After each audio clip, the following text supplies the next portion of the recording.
welcome everybody. I'm here with Ryan.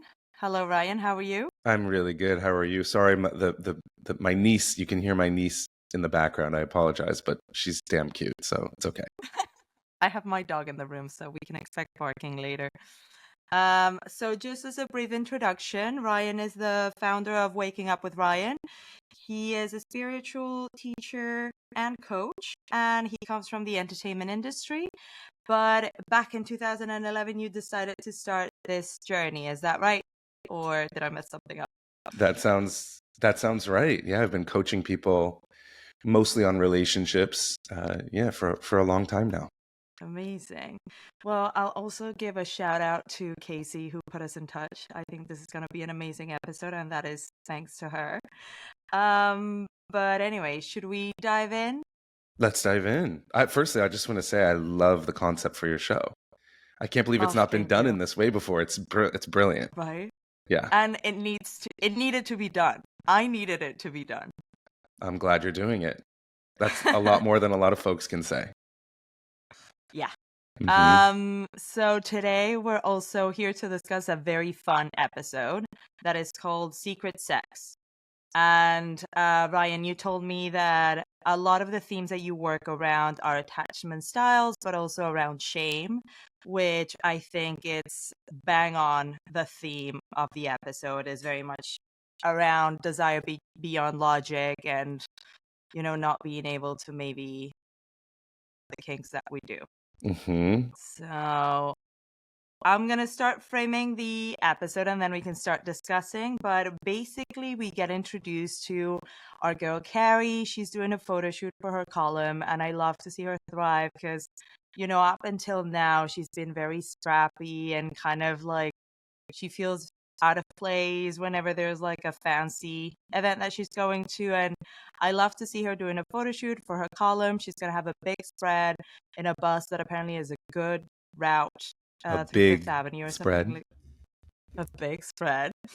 And they obviously play up a lot the sex around her column because it's Sex in the City. So she's in a bed, she's wearing a dress that is nude color.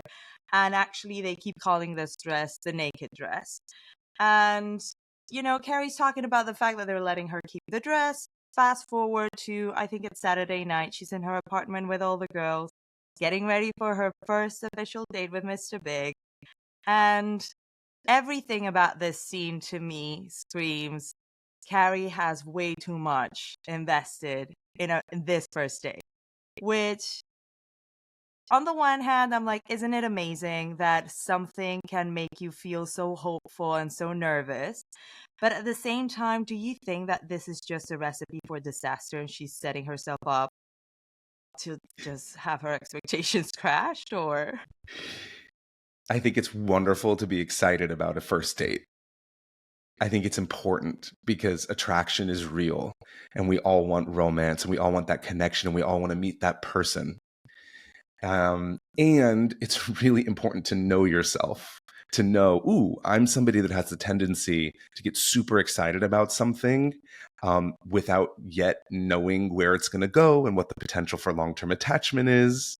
So this begs kind of a question around the difference between attachment and attraction, right? Like, yeah, attraction is so important.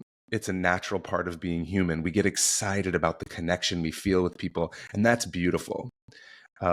What we kind of mess up as human beings, though, is we enmesh, we combine attraction and attachment. And we do so pretty unconsciously until we recognize our pattern.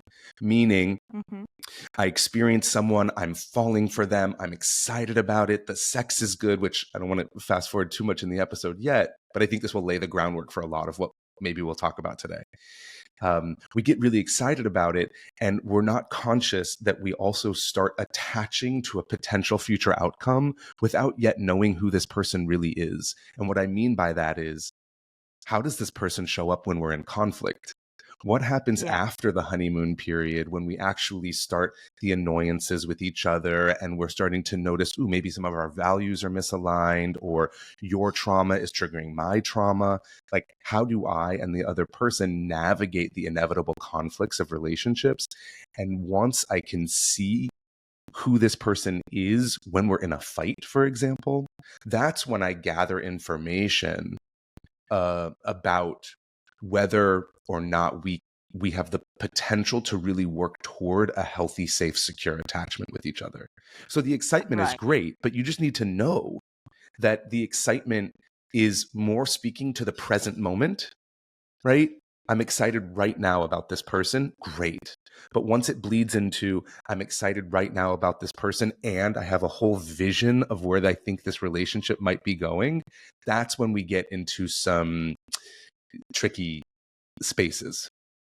So you think then that at this stage, when we get so excited about a first date, though, we are enamored by a persona that at this stage is 95% our projection.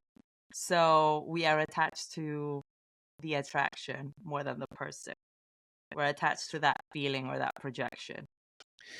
Yeah, I mean, potentially. Listen, I'm a student of a spiritual text called The Course in Miracles, and it says essentially when you first meet someone, that's actually the truest version of them that you'll ever meet, because you don't yet see their pain, their baggage, their trauma, their, all their fucked upness. So I think it's okay.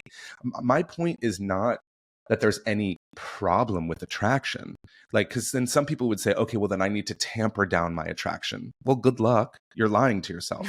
If your genuine experience is that you're attracted to this person, can you hold that? But can you also hold that you don't know them yet? And that doesn't So, mean you can't be attracted to them. It just yeah. means you want to do so mindfully. So I think this is a perfect segue into the debate that then the girls go into, which is very much around, presenting to us the different personas that each one of the girls is supposed to be within our brain. So Charlotte, straight off the bat, when Carrie comes out with the naked dress, she's like, "Oh, you're wearing that. I thought you were serious about this guy. How dare you? Like, it's obvious that you're going to sleep with him." And then they start talking about the rules. Like, Charlotte thinks that you need to wait 5 dates to sleep with somebody. And we've talked about this. I love like stupid mathematical scientific rules around things, but then, take it with a grain of salt. And then we get Miranda, who's a bit more, I think, realistic. And she's like, listen, whatever you do, as long as you don't sleep with him on the first date, we're fine. And then Samantha, who for once I'm siding with in this conversation, because she's like, wouldn't you rather know before you get emotionally attached? Which I 100% agree. But I am curious as to, provided that you are in Carrie's shoes and because she says afterwards that she was dying to sleep with him, the attraction is brutally present. What do you think is maybe the best approach out of the girls, or what's your take on it? So you and your listeners may not like my answer so much. It's a little bit, I don't like those rules. The rule of you need to sleep with him because then you can know how good is the sex, or you can't sleep with him because like so much of that psychology is around managing your external reality so that you can feel safe. And like, again, good luck with that. We're not safe. Being a human being and being in relationships is vulnerable. It doesn't feel safe all the time. And so coming up with these antiquated rules of how to approach everything, listen, my personal recommendation for me would be, maybe don't sleep with them on the first date. The reason I say that for me is because for me, sex is incredibly powerful. I'm a former dancer. I'm very connected to my body. I personally think let's have a little bit more of a foundation before we send this lightning rod of like sexual energy into the foundation. So that's my which personal, is very, very powerful energy in very absolute powerful terms energy. too. But that said, I think if I'm sitting with a client, I'm working with them to just be intentional. So whatever you choose it intentionally. If you're choosing to have sex on the first date, recognize that on the other side of that, you may have some feelings about that. And how do you Mm-hmm. process those feelings? And what's your community of support? And how do you maybe even communicate about it with the person you had sex with? You know, like, Yeah. how do you approach all of it intentionally? That would be my desire for anyone that I'm talking to, rather than being so fixated on the rules. Yeah. Does that make sense? It does make sense because I think at one point Charlotte says when they're, and I'm fast forwarding a bit, but when they're toasting to Carrie's bus, they talk about the fact that Mr. Big's not there, and Charlotte's like, ugh, I knew this was gonna be it because you slept with him the first date, so now when you sleep with a man on the first date, you make that relationship only about sex. So in a way, I do think that the rules make no sense and safety is an illusion. But when you know, because I think it's undeniable, no matter how okay you might be with dating with no strings attached or sleeping around with no strings attached, it is a very intimate thing. It's super powerful. There's a lot of energy. And I do think that when you put yourself in that kind of situation as a woman, to me is very diminishing the fact that Charlotte gives the men all the power. What do you think? Do they have all the power to decide whether or not that relationship is going to be purely sexual? Because I was like, you're being reductive here. Hell no, they don't have all the power to decide it. But in some situations, they might. If the reality is that you sleep with them and you want a continued, like, real relationship with them that goes beyond sex, that's not just a hookup, and they don't want that, then that's the reality. The question to me Yeah. then is, what story are you telling about that? Are you telling the story that I'm not good enough for them to want to actually date me? Are you telling the story that I'm just a piece of meat that just is here to have sex with? And, Yeah. or do you actually have the capacity to tell the story? Oh, for some reason, this person is not maybe ready to be in a more intimate, connected, emotional relationship with somebody, right? And so I think Yeah. all of these questions come down to the premise of, we're talking about attachment here, but ultimately it's like, how secure am I to the attachment with myself? How much am I practicing a sense of confidence, love with myself, respect for myself? How much work have I done to become really conscious and aware of all the self-hating and diminishing thoughts that I have a tendency to think about myself that I learned a very long time ago, probably when I'm like even pre-verbal? How aware am I that those thoughts can come up in any moment of some kind of a trigger? And how am I able to, like, push pause, give myself what I need, nurture myself back to a space of self-love, self-understanding, Yeah. self-compassion, self-respect, and then move forward? And what I would say is, this is all about knowing yourself. If you know that you have a really anxious attachment style, that you base your sense of self-worth based on, are they here or are they not? If they're here, oh my God, okay, I'm good, everything's good, I'm lovable. Yeah. And then they're not here, oh shit, there's something wrong with me. If that's where you're at, I would say stop even having the conversation about whether you should sleep with the person on the first date or not.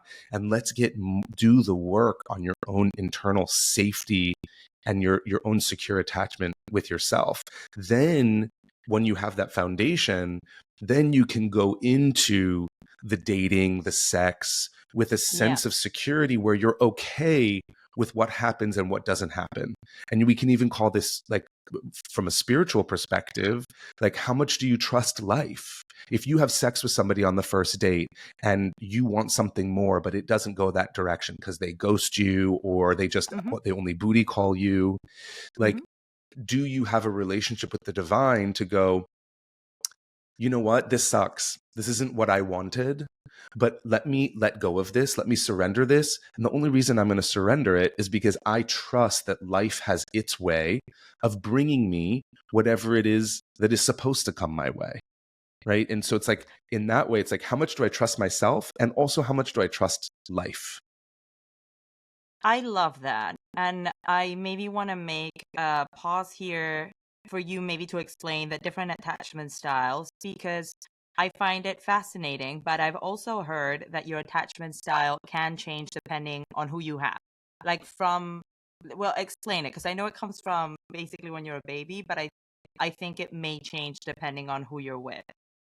Attachment styles. So there's so much for all of us to learn about this. And I think if you want to be in healthy relationship with yourself and others, you gotta dive into the attachment work. So when a little baby is born, when you were born, you were completely helpless. And so you were born with a need, in order to survive, to have attachment to your primary caretakers. And the only way you could feed yourself, protect yourself, heal yourself, get any of your needs met was through these adult figures. And so we're born with an innate knowing that we need to keep those attachment figures close. Okay. When we have a problem because we have a bubble in our tummy that hurts and we're like, oh, I'm in pain, and we cry out. Or when there's stress in the environment, maybe we notice that our co-parents are stressed about something or arguing about something, that then we feel a sense of fear because they're supposed to keep me safe, but they're not doing well. So then I feel this upset in my body. Maybe it's fear, maybe it's sadness. I feel this discomfort in my body and I cry out. And my cries is how I communicate that I need something right now, right? I need a sense of safety, a sense of comfort that I derive from the connection that I receive from attachment to my primary caretakers. Are you with me so far? I am. Okay. If I'm a child who, for whatever reason, whether it's because my parents have other priorities, are too busy, are too stressed, are too absent, are addicted to something, so they're passed out on the sofa, and here I am. If I'm a child who cries out, and the majority of the time no one comes, then I learn I'm all alone. Yeah. And that I get to a place where there's no point in crying out because no one's going to come. Yeah. And that is what's called avoidant attachment, meaning I experience some kind of a pain or discomfort, but I've learned no one's coming to help me. And so I avoid the discomfort and I avoid communicating with others. So how this shows up practically in adult relationships is we're in some kind of conflict, I shut down, I walk away, I ghost, right? Or I blame you for how I'm feeling. So to me, the avoidant would be the fuckboy. Then the anxious would be what they call clingy or needy. So the anxious attachment, right? So attachment is a spectrum. In the middle is secure attachment. On one side, and there's much deeper we could go into this, but just for the sake of this conversation. On one side is the avoidant attachment, which we just talked about, which is no one's coming. The anxious attachment is when sometimes a parent came and sometimes a parent didn't come, or a primary caretaker if it's not a parent. Sometimes they came, sometimes they didn't. And so I never really know, am I supported? Am I loved? Can I communicate my needs? Can I communicate my upset? And then I become an adult who's always looking out there at the other going, are you here or are you not? Are you here or are you not? And I derive my sense of safety internally from you being here. And if you're not here, I have a really hard time, establishing my own sense of internal safety. And so that's the clingy piece. Like, are we okay? Are we okay? Oh no, what happened? Did I say the wrong thing? Are we okay? As opposed to going, secure attachment is, I'm safe. I'm safe right here. I'm okay right here. Now I can communicate with you. Hey, when this happened, it felt a little funky. Can we talk about it? Can I share with you? So that's attachment. So the secure one would be one where a caretaker or a parent was always there, so any kind of major need that you had was met. And then within the clingy, the fuckboy, the secure would be basically the holy grail of single people, which is somebody who doesn't play games, and it's just available and honest and transparent. Beautiful. Okay. Yeah, We're on the exactly. same Honesty. page. Yeah, honesty. So, It's like we can talk about the hard things. do you think then that, fine, maybe there's like an attachment style that we're attached to, but then going back to the episode, Carrie goes on this date with Mr. Big. They say that they can hold their urges to their own, but they end up, before their date, sleeping together, and they end up in Mr. Big's bedroom floor. And then right after, Carrie is bombarded by this cascade of insecurities, and like there's such a, to me, anxious attachment style that I've seen her be quite like it can be quite in check for her as we see her through the seasons. So do you think that there is that ability to change her attachment style depending on who we're with? Well, I wouldn't say that it's depending on who we're with. It's depending on the work we want to do internally. Right. And so, Ryan, you yes. make us work so hard. It's always up to us and the journey that we're going with this. Well, yeah, Fine. because if I've healed my anxious attachment, for example, when I'm an anxiously attached person, I tend to be attracted to people who are more avoidant in their attachment. And so if I haven't healed that, I will continue to engage in relationships with a person who hasn't healed their avoidant attachment. And I'll constantly trying to prove myself and my worth to be in relationship with that person, believing that if I was better, if I was more lovable, then they would da-da-da-da-da. And so, Right. but once I've gotten to a place where I've done the internal work, the trauma-informed psychology, like really done the work to revisit that childhood before I'm 6 months old and met the needs of that inner child who is still suffering from the insecure attachment, and I have helped that part of me feel more safe, I will stop engaging. As soon as I see the telltale signs of the avoidant attachment, I will say, out of self-respect and dignity, I'm no longer making that choice. It doesn't matter how much I want to fuck you. It doesn't matter how beautiful I think you are. It doesn't matter how much money I think you have. I choose my own internal health, and I can no longer engage in that. And what I believe spiritually from that is we live in a culture where there's so much conversation about manifestation. And so much of that conversation is about, what are you saying yes to? And I think real manifestation is learning to say no to the things that are no longer in alignment with what you really want. And so when you start saying, you see the sign and you start saying, no, I'm not doing that, that's when you make the space to bring in somebody more aligned with where you're going and who you want to be and what you want to experience in relationship. But back to what you were saying about Carrie, because I wrote this down when I rewatched the episode. I thought it was so great. So they've just had what it seems like is probably pretty mind-blowing sex, Carrie and Big. Yes. For the first time. Yeah, so mind-blowing that they ended up on the floor. Yes. Exactly. They're on the floor, her head is on his chest, and she has this monologue. She's not saying this to him, she's saying this to us as the viewer. And she says, if he never calls me again, I will always think of him fondly as an asshole. And I thought that was exactly so getting back to what we were talking about earlier around being intentional. If Carrie's truth was really, if he never calls me again, I'm fine. Right? I'll always think of him fondly. I had this great experience with him. Maybe it was one and done. If that's honest, then fuck yeah, go fuck all the men you want, like, or people you want, like, go engage in one night stands. Like, if that's your truth and that's not being driven by shame or your insecure attachment, whatever, like, great. But what's so clear is that she says, I'll always think of him fondly as an asshole. So that's the piece where you got to like dig. Okay, so what's that? What's that he never called you? Yeah, what I see in that is like she became vulnerable, so she kind of like gave him the key, gave up, and was like, I surrender. He is the key for you to have the power to tell me what I'm worth. That's it. That's right. And you could see visibly when she's laying on his chest and she's debating, what questions do I ask him right now to like find out Was this okay? Was this not okay? That's the little girl, Yes. right? That's the little girl. Yes. Like, ooh, am I okay? Am I a good girl? Am I a bad girl? Yes.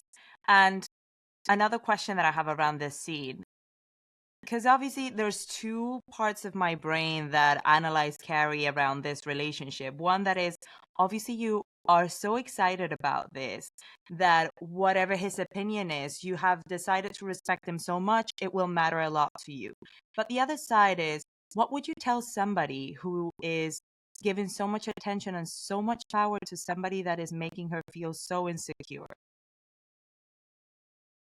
I would invite them to get really clear on what that core wound is that's getting triggered by this other person.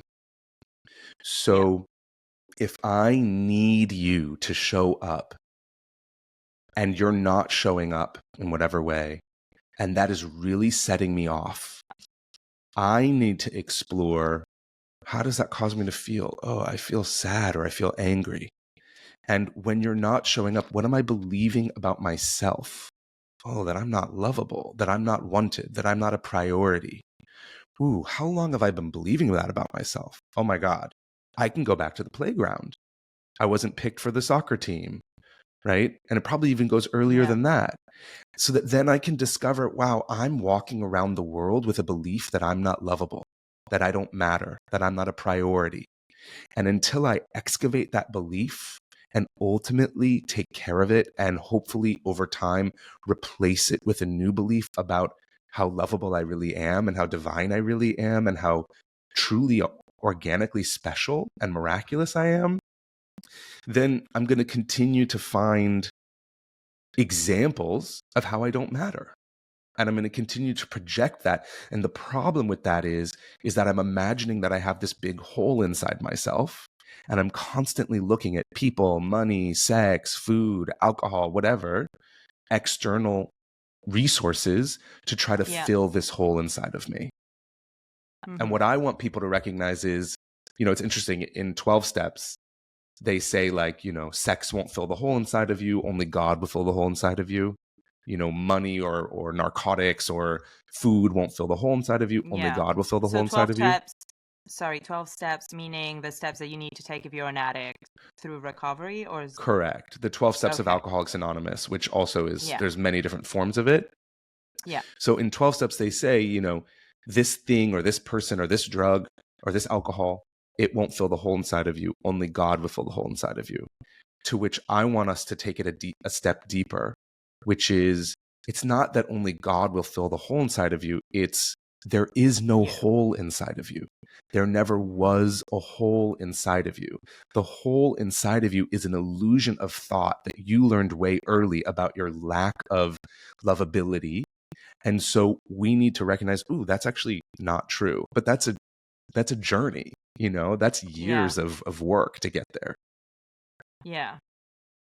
I mean, that's definitely a very big, big topic, because I feel like everything around us, social media, whoever's famous and our icons and everything screams to our inadequacy to being in that stardom, be it wealth, be it charm, wittiness, success. But yeah, it's hard not to compare yourself, and I think that's where it comes from. Okay, so to the next scene of the episode, then Mr. Big takes Carrie to Szechuan, which is, like, honestly, yes, as Carrie says, my dream date. Great sex, and then go have, like, greasy Chinese. And the writers introduce here again the topic of the episode, which is secret sex. So Carrie runs into this friend of hers that is, they're on a date with somebody that he's so dismissive about. And it doesn't feel like it's even a friends with benefits thing. Like, you're dating this woman, you're creating an illusion around her that you're ticking the boxes, but it almost feels like you want to date her on an alternative reality where you don't have to live your life and where your everyday routines around. What do you think about Mike? He's a little boy. Mike's a little boy who cares really deeply about what the world thinks about him. And we can all Yeah. relate to that, you know? And Mike is afraid that if the world, his world, sees him with this woman who we come to find out, because Carrie had to like poke and prod to find out like what's going on there? Why are you keeping this relationship hidden? And he just kind of uses these generalities of like, oh, she's not my person. She's not the person that I'm at. And ultimately she keeps pushing him, and he ultimately says, she's not attractive. And so he's a little boy who, again, going back to what we were saying before, has a hole inside of him that says he's not enough. Some version of he's imperfect. He's not enough. And therefore, he's learned that one of the ways he proves his enoughness to the world is by having a woman on his arm who looks a certain kind of way. Right. Yeah. And so when he's clearly attracted to this woman, they have a hilariously beautiful story of how they met in the cheese shop. And there's something really erotic about the cheese and the connection that they have is clearly powerful and sensual and sexual and intriguing.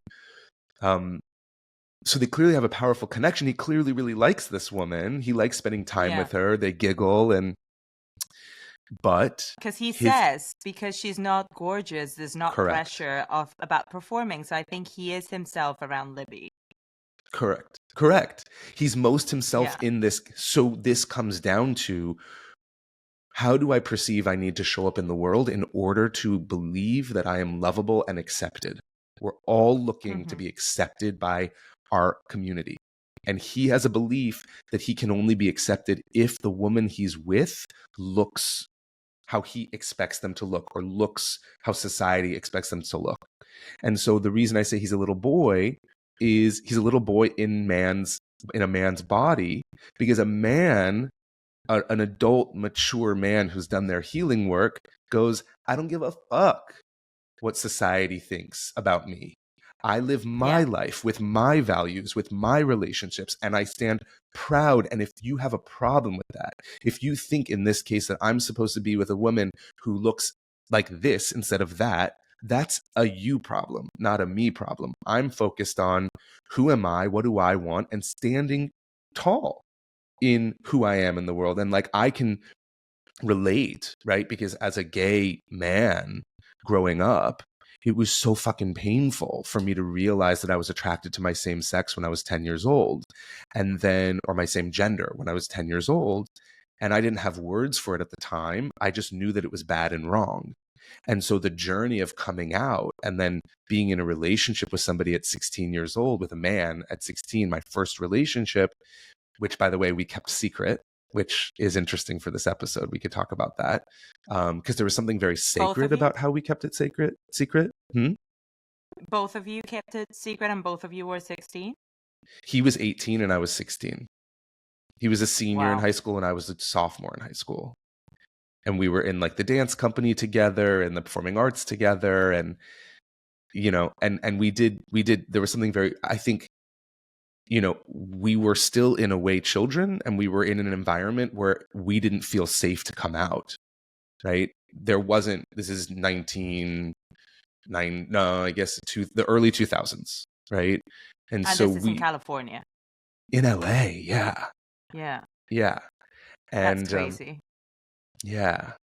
So I understand this pain of, I have to present myself because for me as a gay man, I figured, and this was all happening without my awareness, it was all happening unconsciously. It's like, okay, this thing about me is not lovable, so I'm not going to be accepted by society as a gay man, and therefore, what do I need to do in order to be accepted? Because for me, it wasn't an option to stay in the closet. I had to come out eventually. So how can I pad my homosexuality so that I'm palatable to society? Okay, well then I need to have a ton of money. I need to have the houses and the cars and the bling. I need to be able to charter a yacht. You need to compensate and everything else that society looks up to in order to make up for what you thought was something shameful. Correct. And so for Mike, it'd be interesting to sit with his was it Mike? It was. Is that his name?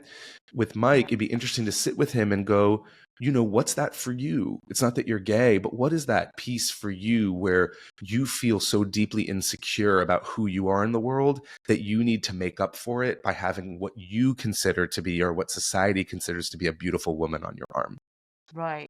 I mean, what I'm getting at is that this is just an extension of the high school playground. Everybody's just trying to show up with like either the most expensive latest sneakers to shut everybody up, or say, I lost my virginity first, so you're the coolest guy in the playground. We're all compensating for something. Uh, and I guess the people who are more obvious about it have deeper wounds, or they're more childish and have more work to do. You're spot on. We're all a bunch of I children love to hear pretending that. we're children with bigger bodies and more money. Yeah. That's what adults are, until we can do the inner child work. I'm so sorry, Ryan, because I had never thought that somewhere. I grew up in Spain, where obviously, that being gay was not a thing in anybody in my school Mm, until Tattoo came out with their album. mm. And then there were a couple of lesbians. But again, I think there was a big meeting at school saying like, oh, well, we shouldn't allow them to listen to this music because this obviously has an agenda. But I'm so sorry to hear that. So how did that end up? Did one of you push the other one to disclose it, or did you have that agenda of having to bring everything else into the equation until you felt comfortable to say, and yes, this, but you cannot say anything about it because I got this, and this? You mean in that first relationship? Yeah. So we kept it hidden except for to our best friends. So that took some time to then come out to them, but they were all like, where are you going at lunch every day? And we would go to his house and Yeah. like fool around, Yeah. So they were catching on. To our best friends, and then we had this like sweet little community. And then I'm a triplet, and my sisters started asking questions, so I came out to them and my older siblings, and it was just like a gradual process of coming out. Yeah. And then my boyfriend at the time ended up moving to New York to go to NYU for dance. And so once he moved away to NYU for dance, then he really came out, because he's in Came a out. community where it's like weird not to be gay. And what was sweet about that was I was still closeted. So now I'm a junior in high school, and I would sometimes go visit him in New York and like get Oh, to have wow. this other life and go see Broadway shows and concerts and live at his apartment for a minute and like have these really sweet visits. So you had access to a community that celebrated that part of you, even if it was in snippets. Well, especially because I started dancing when I was 16, right? So in the dance world in LA, and I was really good. Like I ended up booking a show on Broadway when I was 19. I started dancing at 16. It was like a God-given gift. But one of the biggest gifts was a community where like I was able to come out to my dance teacher, and like I wasn't hiding it there. So I had a Yeah. world where I could feel safe to be myself. And that's more than a lot of kids can say around their sexuality. Amazing. Yeah. What a nice story. Thank you for Yeah. sharing, Ryan. Yeah. Okay, I'm gonna go back to the episode. So Mm-hmm. now I think we meet Miranda and her kind of a date or fling of the week. She is at the gym doing a kickbox class with this guy, and she hits him in the face by accident, and they kind of have this meet cute moment where they flirt all the way back to Miranda's house or his house or something like that. And I thought it was interesting because up until now, we've been presented with a Miranda that seems very cynical, almost anti-man, very feminist. And it was very cute to see her in this very feminine energy. And I wanted to ask you, what do you think about maybe people changing a bit who they are? And I see this a lot with especially my girlfriends, some of us that are like chronically single. We do step into very masculine energies, as we need to do everything for ourselves, and then they get a boyfriend or something, and then you see a much more feminine energy. What do you think about that? I think we all have masculine and feminine energies, no matter our gender. I think what matters is that we learn to embrace both, and that we also learn how to have relationships with both, in that, if, like you're saying, okay, I'm a woman, and I'm a boss, and I make money, and I'm taking care of shit, and I also like have to do all the masculine things in life. Awesome. Hell yeah. My question though is, how do you balance that? Because that's going to burn you out at a certain point. Forget about relationships for a moment. How do you balance the do, go, go, go? And how do you get off your phone and get off the social media and get off the plugged into everything and relax into yourself? So if we're looking at masculine and feminine, the easiest way for me to describe it is masculine is that which does, right? Takes action. Yeah. Feminine is that which bees, which just is, can just sit still and be present without needing to plug your awareness with any kind of external output. And so being able to practice that, whether it's through meditation, or one of the things that I always recommend to my coaching clients, especially women, I tend to coach a lot of like boss bitches, like real powerhouse women, who are either looking for a relationship or are in a long-term marriage and have kids and all. One of the assignments that I give them is called Goddess Time. So at the end of the workday, if they're going on a date or if they're about to spend time with their husband and children or whatever, to get into a bathtub and light some candles and put on some music and put your phone away, and for 20 to 30 minutes, just soak in the warm water without having to do anything.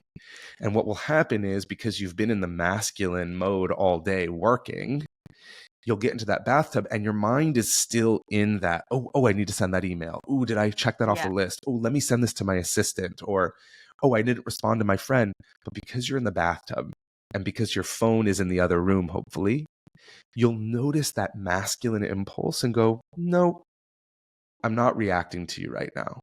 I'm going to sit inside myself. I'm not getting out of the tap and like dripping all over the room until I get my phone to do. Yeah. You have more resistance. You'll be hype, because typically we get a Bing like notification on our phone and we're like Pavlov's dog. We're just like, we immediately react to stuff. So we're unconsciously consistently in action or in the masculine. The feminine, in a way, we need to fight for her. We need to fight for the feminine. We need to consciously pause our reactivity. And what I notice when people practice this Goddess Time is they feel so much more enriched and connected in their relationships. They're able to show up on a date and be present and just listen and really be more present and more connected, which is what we all really want. I mean, I've seen relationships with people who haven't had sex in a long time, and one partner starts doing this Goddess Time and suddenly their intimate connection comes back, because there's room. If you have two masculine partners, right, whether you're in a straight relationship, a gay relationship, whatever the configuration of gender and sexuality is, if you have two partners who are, in a masculine, there can be something hot about that, but at a certain point, one needs to surrender. One needs to give themselves to the other. And that's hot. Okay, I love that. So we are celebrating then. There was something about hitting this man in the face that gave Miranda the power to step into her feminine side, because for some reason she felt that was very masculine of him, because I think so. There's that duality. Yeah. Interesting.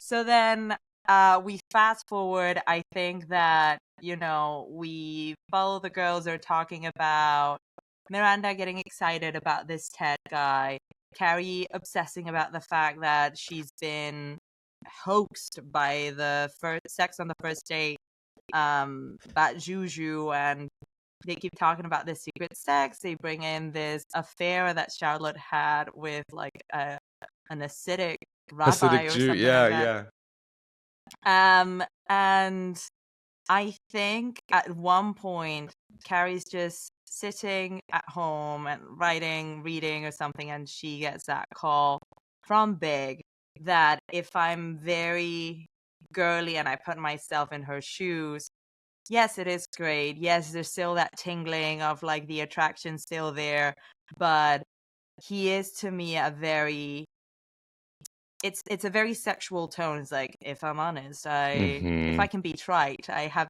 not been able to stop thinking about you. And Carrie's like, whew, I kind of like managed to escape that hoax. And then they go on this date, and Carrie is over the moon. I think she's relaxed in this one date because, like, to her, the obstacle was overcoming him losing interest. And she says, I was with somebody whose name I wanted to scream off the roof, and they run into this other couple, and then Mr. Big doesn't introduce them, and she starts her whole paranoia.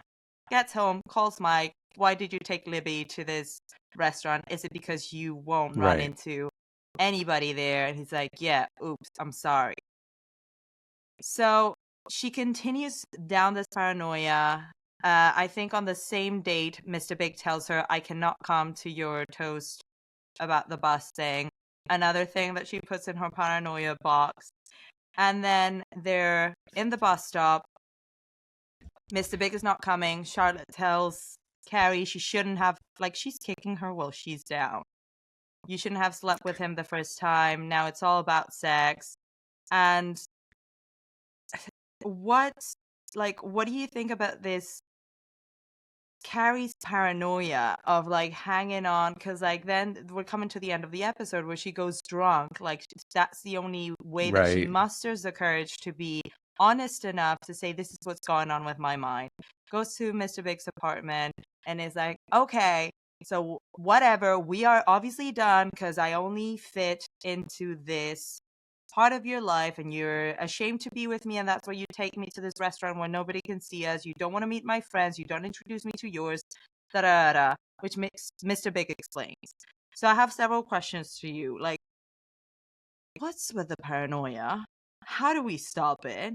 But also, playing devil's advocate, Mr. Big fine had a bunch of excuses, but at one point you also want somebody by your side who's going to prioritize. If there's any sliver of a chance that you're going to take this as rejection, I want to not take that chance. Right. I think you just answered I think you just answered your own question. It's like, yeah, that's what we want. We want a mature adult partner who has a sense of all the things that can go awry in relationship, who can notice Carrie's insecure, anxious attachment and love her there and respect her there. And Big does not have that capacity. And going to the end, and then maybe we'll work backwards. When she shows up at Big's apartment drunk, like, hey, this doesn't work for me. And like, what the hell? And you're, clearly just putting me in this little box.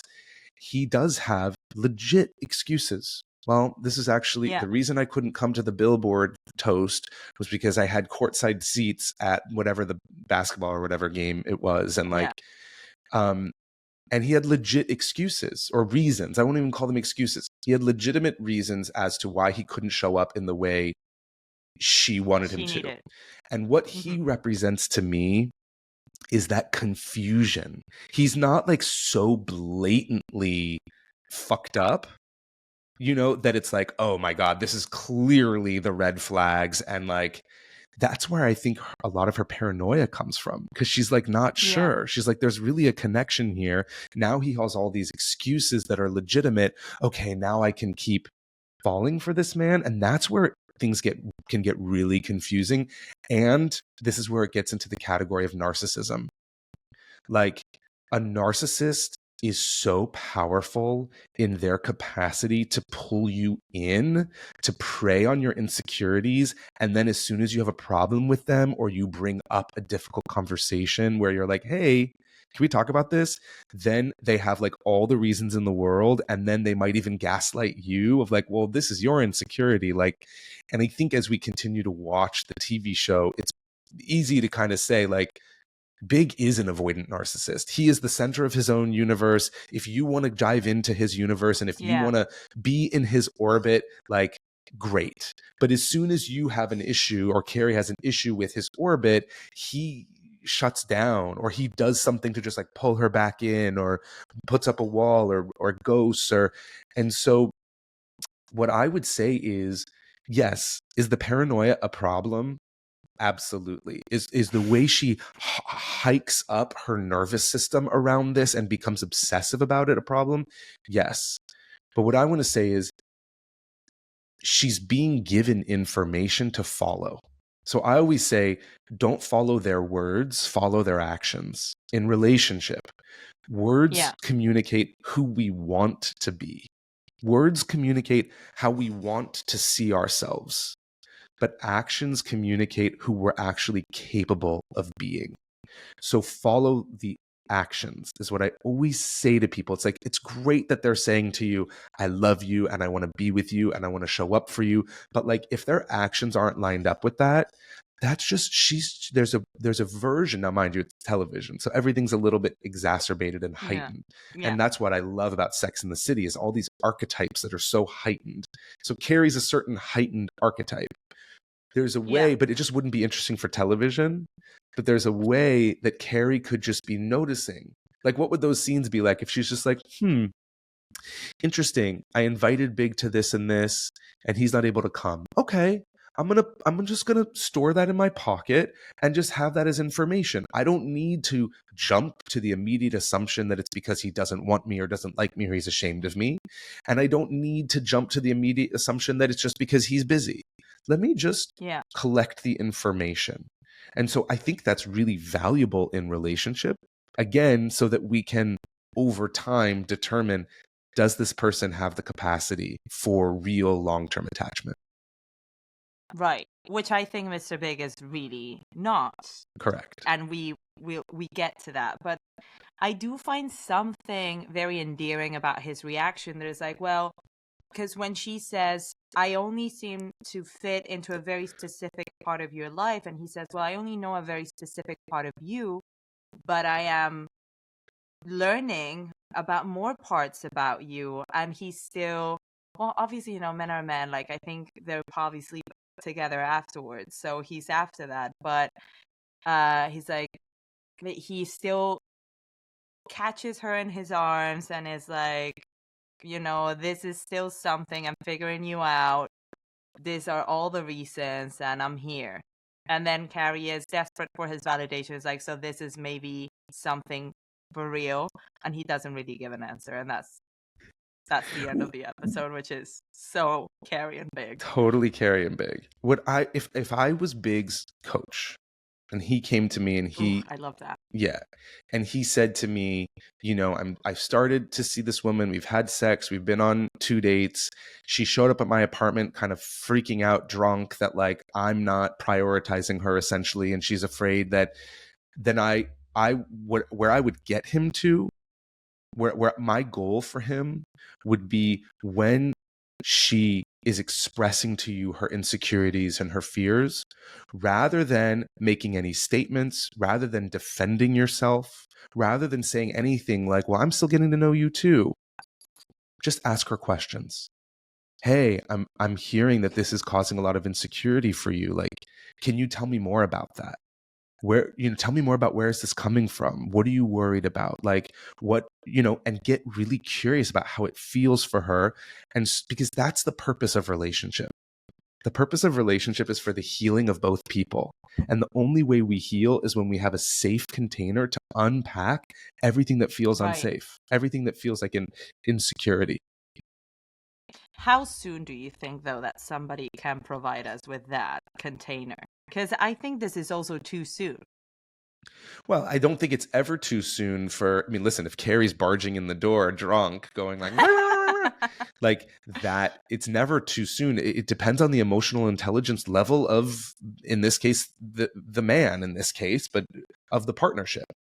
I don't think it's ever too soon to ask questions to understand somebody more, because the alternative is just to fight. The alternative is just to make statements back and forth at each other. So I don't think it's ever too soon to ask questions. Is it maybe a little too soon for Carrie to barge in and have that like level of conversation in that way?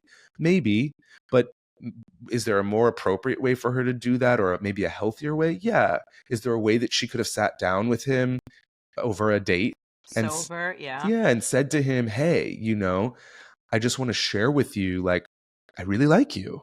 And I'm noticing that I see potential for relationship here. And I noticed there's a couple places where, you know, I've kind of put some eggs in the basket of our relationship, and like I'm noticing they're falling through. You know, maybe she doesn't say it like that, but there's a couple of places where I've invited you to things that haven't been met. Yeah. And I'd love to talk with you about that, right? I think that because to me, you know, it's interesting. This episode is all about like how quickly do we have sex to find out if the sex is good? I would say how quickly can we have real conversation to learn the emotional maturity level of the other and of myself. That's my goal would be. It doesn't mean we have to like unpack everything and all of our childhood trauma, but like how can I get some sign that you have the ability to feel your feelings, communicate them effectively, listen to me and my feelings, move through discomfort, because that's a part of relationship. Amazing. Okay, so you've jump started into the last section of my episodes that I think it's the best thing. And I love that you offered your coaching to Mr. Big because I think he needs it the most. But to put a ribbon to the episode, I want to wrap it up with maybe what would your coaching be to each one of the girls? Okay. So to summarize, Carrie, you know, she would come to your office and say, met this guy. Oh my God, I didn't want to sleep with him. I slept with him. He ignored me. Like you're going maybe through the motions of like high, low, high, low, high, low. So what would your coaching have been to her? I would need 3 months with this person. I maybe think that's 6. Too little. Well, I'm a really good coach. My coaching would be, we need to go into a process for you to learn how to regulate your system, because your system right now is so incredibly codependent, meaning you're looking outside of yourself to determine how you get to feel inside yourself. And we need to break up with that codependency so that you can learn to regulate your system inside and then approach dating. It's not that you can't approach dating while you're learning these things, but that would be my work with her. Is like, I need you to learn who you are and how to take care of yourself, so you stop consistently only looking to others to determine how you feel about yourself on the inside. Okay. I think that makes a lot of sense. Then, okay, so Miranda, oh my God, we haven't talked about this, but Miranda basically then has a sleepover with Ted. Right. And Ted is so sweet, and he's like, oh, I need to catch a flight. Off I go. Stay here. Please don't rush. And the minute he closes the door, Miranda goes through his apartment and finds this movie called Stacked. Yeah. So what would your coaching be to her about that? And then we also see how she kind of addresses the kink. Right. And and she's like, okay, I'm willing to embrace it. And he decides to not call her again. So what would your coaching be to her? And do you care to comment on what you think that kink means from Ted? I'm not a diagnostician. So and I kind of interrupted you. I apologize, because I spoke over you right when you were saying that she found those spanking, like porn spanking tapes in Ted's drawer. Firstly, stop it with the fucking snooping, because if you want to find something, you will find something. Yes. Right? And there's a reason that he has chosen to put that in a drawer and not just have it out in the open. And so the snooping piece, to me, it's like, again, I'm like, what Cynthia, or not Cynthia Nixon, but Miranda, like, what is it in you that's needing to find something? Like, what is the insecurity in you that you need to find something to make you feel more secure in this relationship, or learn something about this person? And like, can you be an adult and push pause on that kind of addict mentality of like, oh, I have a thought. What's here? And oh, I'm just gonna act on it without thinking. Like, you're an adult. You have the power for delayed gratification, to pause, to go, is this the best thing for me to do right now? Because I will find something. Whatever it is, I will find an email. I will find, if I go snooping in my partner's text messages, I will find something. And because I'm in the mode of looking for something naughty or looking for something off, I'm probably going to interpret some things through that lens, right? And it might be accurate, but it might not be accurate. And so and also they've like been on one date or two dates. Like, maybe later down the line, she could have a conversation with him and say, what are some of your kinks? Do you have any kinks that you like to keep hidden? I'd love to know, because, maybe I find them hot. Like, maybe I want to like put you over my knee and smack your ass, whatever. So that's the first thing, is like, we all need to monitor our and explore our desire to search and snoop. What's really motivating that? So that's the first piece. But now she found the spanking tapes. And I think, doesn't she have a conversation with her girlfriends about it? She goes to Carrie's apartment, puts the tape on, and she's like, what do I do now? And like, by the way, obviously, he fell for you once you kicked him in the face in kickboxing, because like, he's into that. But oh, interesting. I didn't connect. She's very judgmental.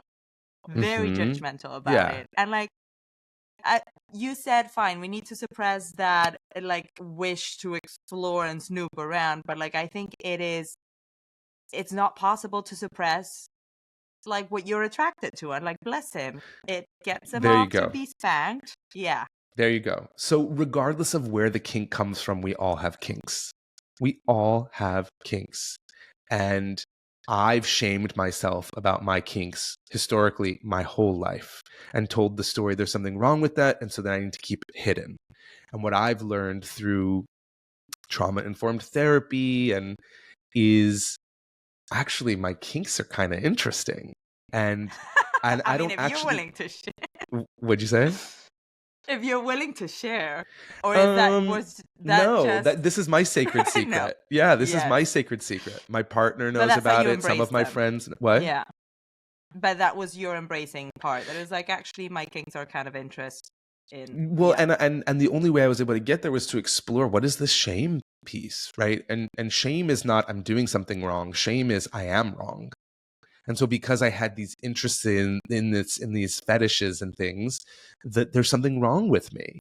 And it's like, firstly, like, let's just be very, very clear. My personal fetishes are not, no one's getting hurt, like, there's no illegality involved. It's totally normal human behavior. But I told myself the story, there's something, like, I love the like dom sub dynamics. And I thought that there was something really wrong with that. I loved exploring the sub. I loved exploring the sub. And I also love exploring the dom.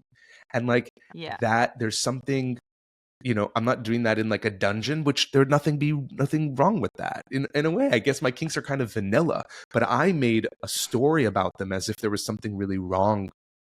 And I think with Miranda and what's his name? Ted, thank you. Yeah.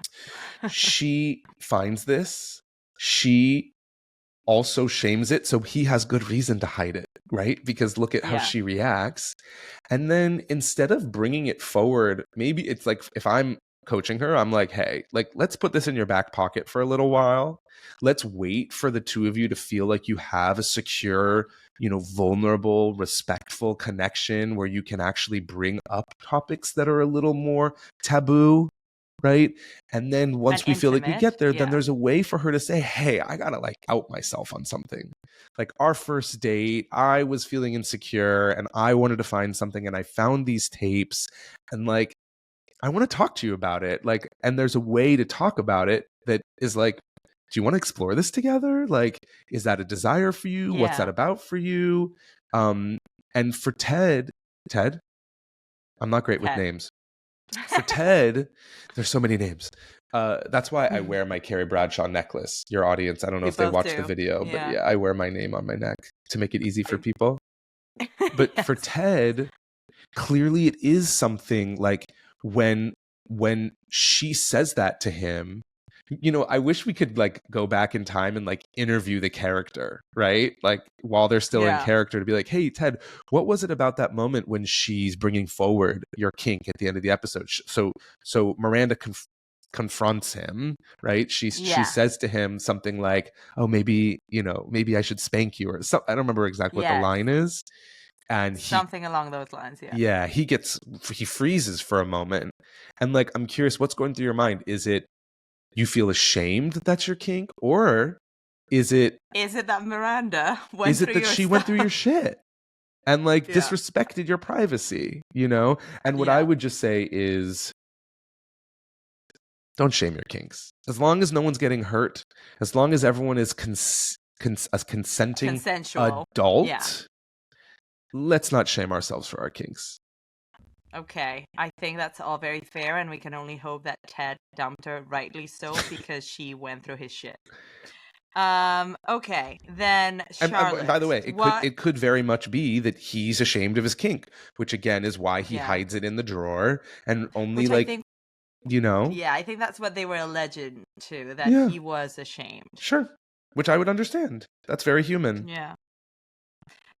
What about Charlotte? What would you tell somebody who would like come to your office like, oh, my friend, you know, she's my best friend, she's great, but like she's dating this guy and she did this wrong and the rules and this and that.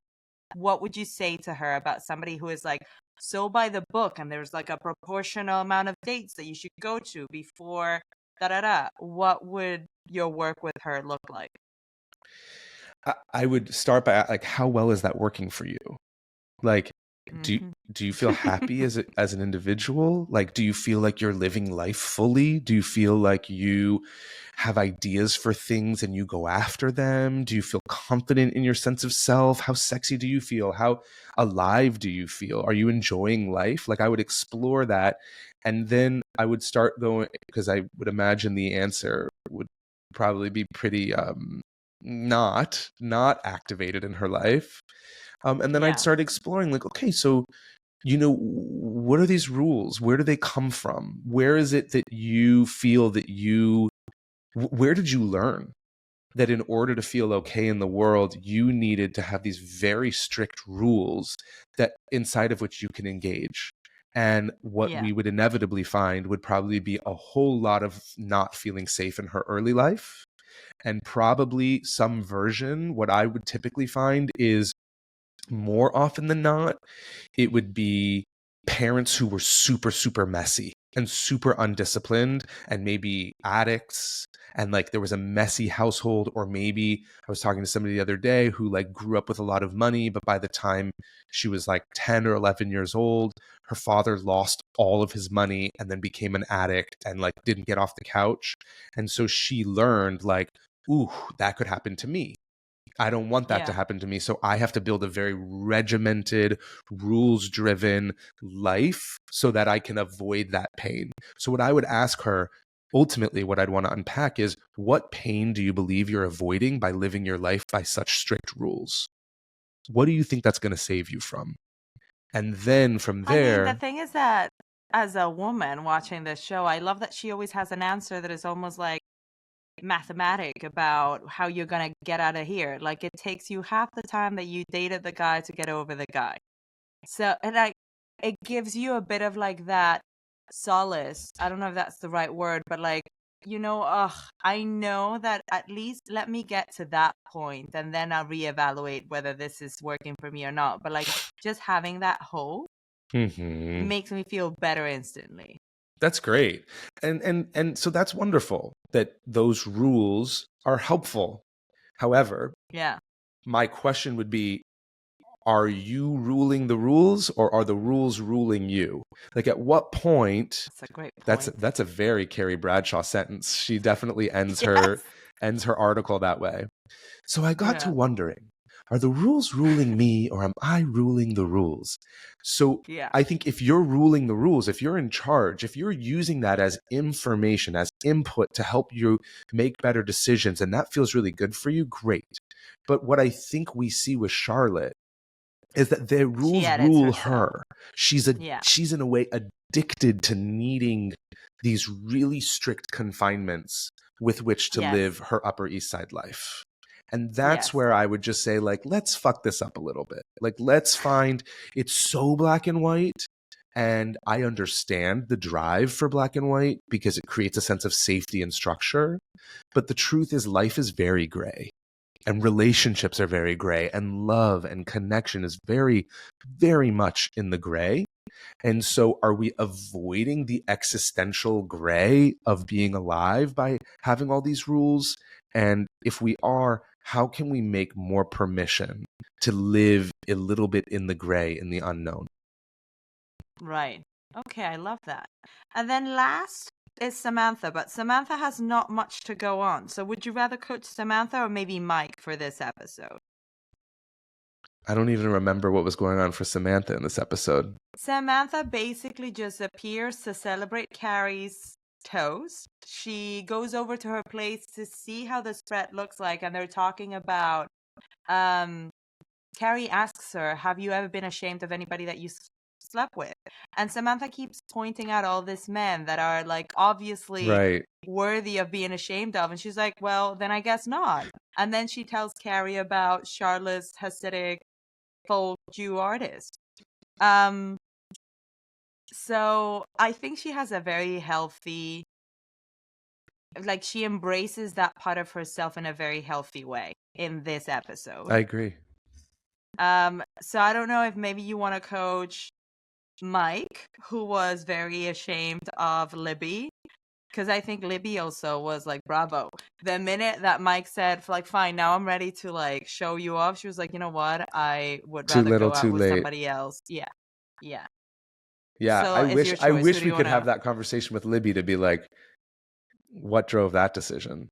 Yeah, I Yeah. mean, with Mike, I'd probably given him an assignment, which is hopefully I'm getting him early enough in their relationship so she's still available for this. Yeah. But if he showed up and was like, you know, I'm having sex with and dating this woman, but I don't want to bring her around my friends because I'm ashamed, in as quickly as possible, I would try to unpack that shame with him, help him to see Yeah. like, you need to live your life based on what you want and what you feel connected to, and fuck what people think. And then I would have him test it by assigning him to have a dinner party and invite Libby and give him the tools so to become aware of the triggers that arise inside of him when he's introducing Libby to people, to notice, ooh, this is bringing up insecurity. Okay, well, when that insecurity is coming up inside of me, how do I navigate that? So that I don't need to avoid it by hiding, right? So essentially, he's hiding her as a way to hide his own insecurity from himself. Yeah. Right? And isn't that what we're always Okay. doing in life? Yes, but I love that homework for him. Okay, so I think that's it for the episode. Thank you so much, Ryan. Now, I would love for you to maybe share how you work, because I would love to add to the show notes your website and your Instagram, because I think it's full of very good tips. If you want to tell us a bit of how you work with your clients and what your business stands for. Yeah. So, I mean, there's a lot of different ways I can talk about this. So, my coaching process is a 3-month coaching process. I have 2 pieces of curriculum. One I call emotional fitness, which is a 3-step process that I can use in any moment that I'm dysregulated, I'm afraid, I'm upset, I'm anxious, I'm overwhelmed, I'm hating myself, I'm any form of dysregulation. It's a 3-step process to move from the, you know, insecurity to a sense of like safety, security, self-love. And then the second month is called conscious communication. So now that I know what's going on inside myself more deeply, right? I'm not just paying attention to the surface level problem. I'm now paying attention to what is the surface level problem bringing up inside of me. Now, how do I communicate about it with you, my lover, my brother, my parent, my business partner, in a way that you can actually hear me, so that we can learn to navigate conflict together.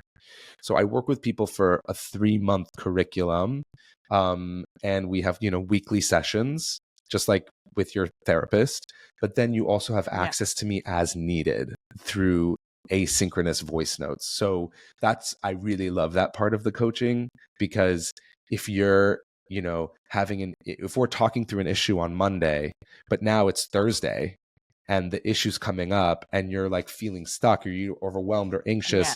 you and I can go back and forth in real time so that you can take a different action in real time, so that you can experience a different outcome in real time. And that's how your behavioral change happens really, really quickly. So that's the coaching piece. Typically, what I'm really doing is helping people learn how to embrace their darkness. So how to embrace all the parts of ourselves that we have felt ashamed to share with the world.